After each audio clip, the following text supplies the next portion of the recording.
From the baseball practice field, crisp in the thin, clear April sunlight, came the ghosts of chatter and ball against bat. "Come on, Price, let's shag it. Let's go, get the lead out." They had come to the parking lot, and for a brief space of time they walked in silence until at last, when they had come to the squad car, the detective turned a mournful, moody look to the priest. "And so what am I looking for, Father?" he asked him. "A psycho on drugs, maybe," Karras answered. Staring down at the sidewalk, the detective thought it over and then mutely nodded. "Yes, right, Father. Yes. Maybe so." He looked up, his expression now pleasant. "Listen, Father, where are you going? Want a ride?" "No thanks, Lieutenant. It's just a short walk." "Never mind that. Enjoy," the detective told him, motioning Karras to get into the backseat of the car. "Then you can tell all your friends you went riding in a police car. I will sign a certificate attesting to it. They will envy you. Come on, now, get in." With a nod and a sad half-smile, the priest said, "Okay," and slipped into a seat in the back of the car while the detective squirmed into it beside him from the opposite side. "Very good," said the detective, a little short of breath. "And incidentally, good father, no walk is short." "No, none." He turned to the policeman at the wheel and said, "Avanti." "Where to, sir?" 36th Street and halfway down Prospect, left side of the street. As the driver nodded and started backing the squad car out of its parking spot, Karras turned a mildly questioning look to the detective. "How do you know where I live?" he said. "It's not a Jesuit residence hall. You're not a Jesuit." Karras turned his head and stared through the windshield as the squad car slowly headed for the campus front gates. "Yeah, right," he said softly. He had moved his quarters to the residence hall from his Holy Trinity courtyard location just a few days before in the hope it might encourage the men he had counseled to continue to seek his help. "You like movies, Father Karras?" "Yes, I do." "You've seen Lear with Paul Scofield?" "No, I haven't." "Me, I've seen it. I get passes." "Good for you." "I get passes for the very best shows, but Mrs. K, she gets tired very early. She never goes." "That's too bad." "Yes, I hate to go alone. You know, afterward I love to talk film. To discuss, to critique." Silent, Karras nodded. Then looked down at his large and powerful hands that he was holding clasped between his legs. Moments passed. And then Kinderman asked in a wistful tone of voice, "Would you like to see a film with me sometime? It's free." "Yes, I know. You get passes. Would you like to?" As Elwood P. Dowd says in Harvey, "When?" "Oh, I'll call you." The detective was beaming. "Okay, do that. I'd like that." They had exited the campus front gates, taken a right and then left on Prospect Street and had arrived at the residence hall and parked.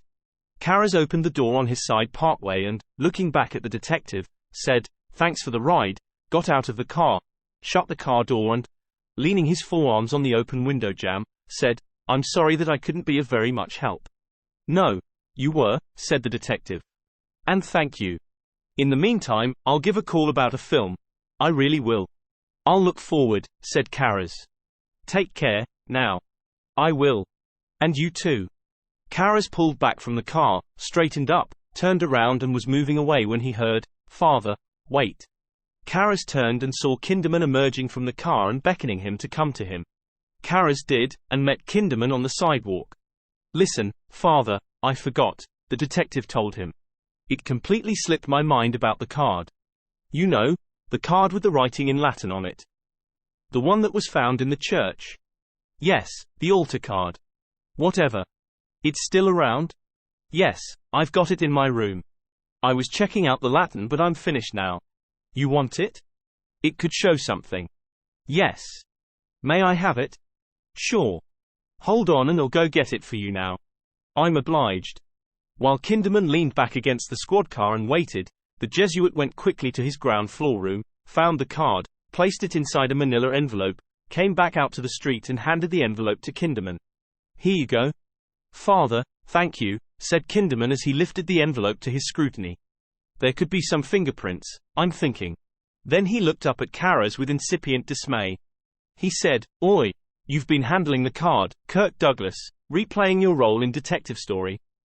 No gloves? Your bare hands." "I plead guilty."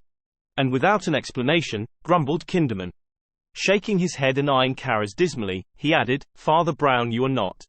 Never mind, maybe still we could find something from it. Here he held up the envelope. Incidentally, you studied this, you say? Karras nodded. Yes, I did. And your conclusion? I await with bated breath. I couldn't say, Karras told him, except whatever the motive was, hatred of Catholicism, maybe. Who knows? But what's certain is the guy who did this is deeply disturbed. How do you know it was a man? Karras shrugged and looked away, his gaze following a passing Gunther beer truck as it rumbled on the cobblestones of the street. Oh, well, I don't, he said. And it couldn't be some teenage lout.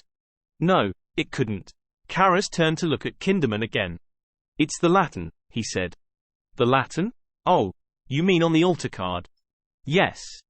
The Latin's flawless, Lieutenant, and more than that, it's got a definite style that's extremely individual. That's so? That's so. It's as if whoever wrote it can think in Latin. Can priests? Oh, come on, Karras scoffed. Just answer the question, please, Father Paranoia.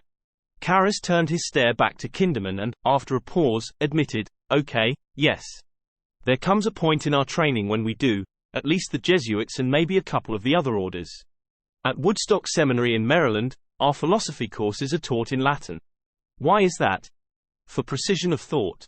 It expresses nuances and subtle distinctions that English can't handle. Ah, I see. Looking suddenly grave, his stare intense, the priest leaned his face in close to the detective's. Look, Lieutenant, can I tell you who I really think did it? The detective's eyebrows furrowed with interest. Yes, who? The Dominicans. Go pick on them. Karras smiled, and as he turned and walked away, the detective called after him. I lied. You look like Sal Mineo. Karras turned with a grin and a friendly wave and then opened the door to the residence hall and entered, while outside on the sidewalk the detective stood motionless, speculatively staring as he murmured, he hums like a tuning fork held under the water. For a few seconds more he continued staring pensively at the residence entry door. And then abruptly he turned and, opening the right front door of the squad car, he slid into the passenger seat, closed the door and told the driver, back to headquarters. Hurry. Break laws. Karras's new quarters in the Jesuit residence hall was sparely furnished. Bookshelves built into one wall, a single bed, 2 comfortable chairs, plus a desk with a straight-backed wooden chair. On the desk was an early photo of his mother, and on the wall above his bed, in silent rebuke, hung a bronze-colored metal crucifix. For Karras, the narrow room was world enough. He cared little for possessions, only that those he had be clean. He showered, scrubbing briskly, slipped on a white t-shirt and khaki chinos, then ambled to dinner in the priest's refectory, where he spotted pink-cheeked Dyer. Wearing a faded Snoopy sweatshirt, he was sitting alone at a table in a corner. Karras moved to join him. Hi, Damien. Hey, Joe. Standing in front of his chair, Karras blessed himself and closed his eyes while inaudibly murmuring a rapid grace, then sat down at the table and spread a napkin on his lap. How's the loafer? Dyer asked him. What do you mean? I'm working. 1 lecture a week? It's the quality that counts. What's dinner? Can't you smell it? Karras grimaced. Oh hell, is it dog day? Knockwurst and sauerkraut.